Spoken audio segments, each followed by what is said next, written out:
Hi, and thank you for joining AppleTree Audience, where we talk to diverse people who contribute to the early learning and education space.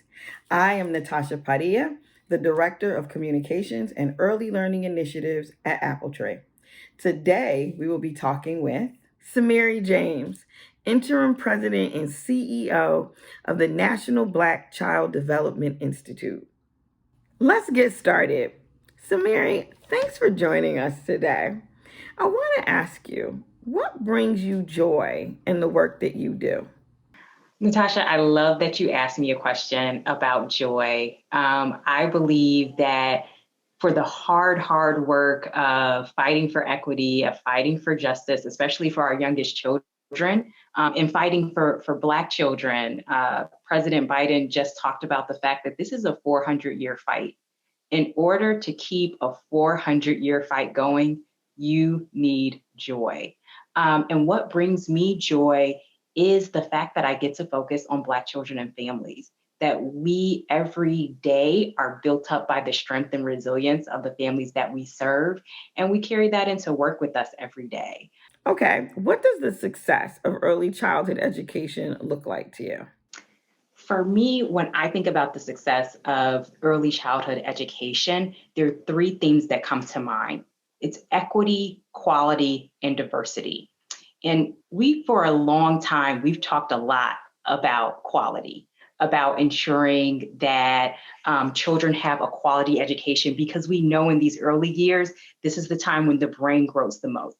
And so aligning with research, aligning with science, we know that a quality education is what we owe every child.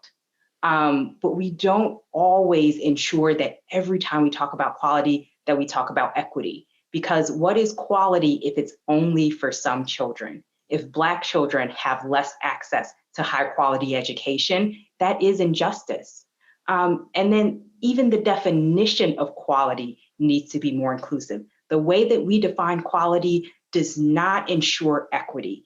The way that we define quality doesn't say, hey, this program suspends and expels Black children at a higher rate. That can't be quality. This program hasn't supported its educators in addressing racial bias. That can't be quality. Our definition of quality must include equity, and then our definition of quality also must include diversity. So, how do we get there? We need diverse workforce. We need diverse advocates. We need diverse policymakers. Our early childhood education system as a whole must be diverse. Without diversity, we lose a level of quality. We lose a level of equity because we're not ensuring that the voices of the children being served are really represented at the table. Amazing outlook. And I hope we get the funds rolling in. Thank you, Cemerè. And we'll see you next time here at AppleTree Audience. Bye.